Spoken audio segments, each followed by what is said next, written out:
Okay, hello. I'm excited to share with you the results of a new study published in Violence Against Women titled What Influences College Students' Endorsement or Rejection of Affirmative Consent.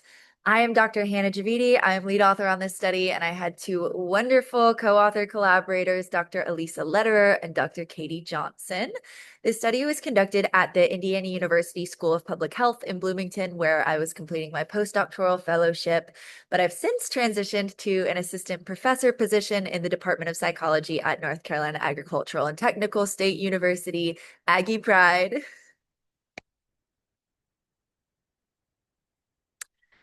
So the study was supported by several internal grants awarded to Dr. Lederer and Dr. Johnson. So thank you to all of our funders. So, affirmative consent has become a widely promoted standard for safe and respectful sexual encounters. Unlike traditional models that are focused on the absence of a no, affirmative consent really emphasizes this clear and enthusiastic yes that must take place in order for consent to be valid. And affirmative consent is especially relevant among college students. College campuses foster hookup culture, and there is this red zone during the first semester of freshman year where higher rates of sexual violence take place. However, despite the importance of understanding and valuing consent during this stage, misconceptions about consent are very common among college students. And these can be rooted in things like heteronormative sexual scripts that dictate gender roles for sexual activity, or the fact that consent education is very limited and inconsistent nationwide. And this rejection or misunderstanding of affirmative consent can be really dangerous for several reasons. It can lead to ambiguous or coerced sexual encounters, reinforce victim blaming attitudes, minimize the seriousness of sexual assault, and contribute to a culture where overall boundaries and respect are not prioritized. So, these consent negative beliefs can also make it harder for survivors to seek help or recognize their experiences as non consensual.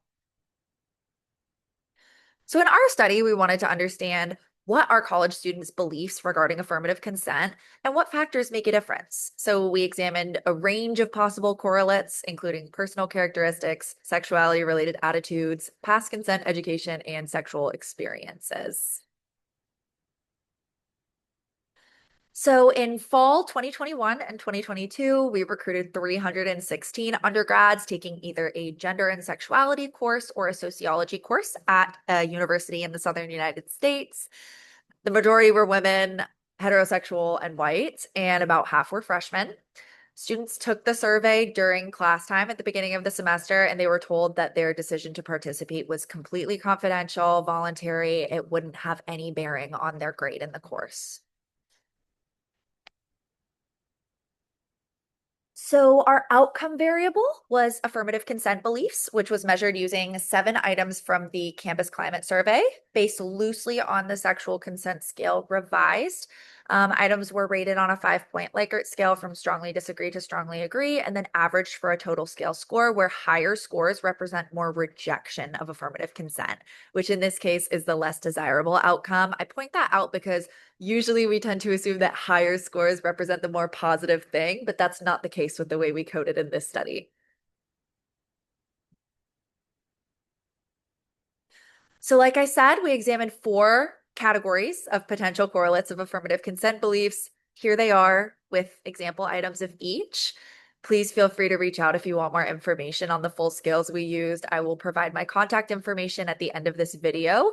So, personal characteristics included gender identity, sexual identity, race and ethnicity, political orientation, and Greek life affiliation. Sexuality related attitudes were heteronormative beliefs and sexual misconduct apathy. Past consent education included 2 topics: refusal skills and healthy relationships and consent. And sexual experiences included recent sexual intercourse and collegiate sexual violence victimization. So we ran non-parametric equivalents of t-tests and ANOVAs to look at group differences in affirmative consent beliefs. Students who had significantly higher endorsement of affirmative consent tended to be LGBTQ plus and politically liberal compared to heterosexual and politically conservative. Cisgender men rejected affirmative consent more compared to cisgender women and students who had other gender identities. Also, freshmen rejected affirmative consent at significantly higher levels compared to upperclassmen, likely due to less exposure to campus programming or maybe less relationship experience at the college level. Both factors in the sexuality related attitudes category also showed group differences, with students who had more egalitarian gender role beliefs and more empathy toward campus sexual misconduct having stronger endorsement of affirmative consent. And when we analyzed all of these variables together in the same regression model, three predictors stood out as independently significant. And notably, two of these were from the sexuality related attitudes category.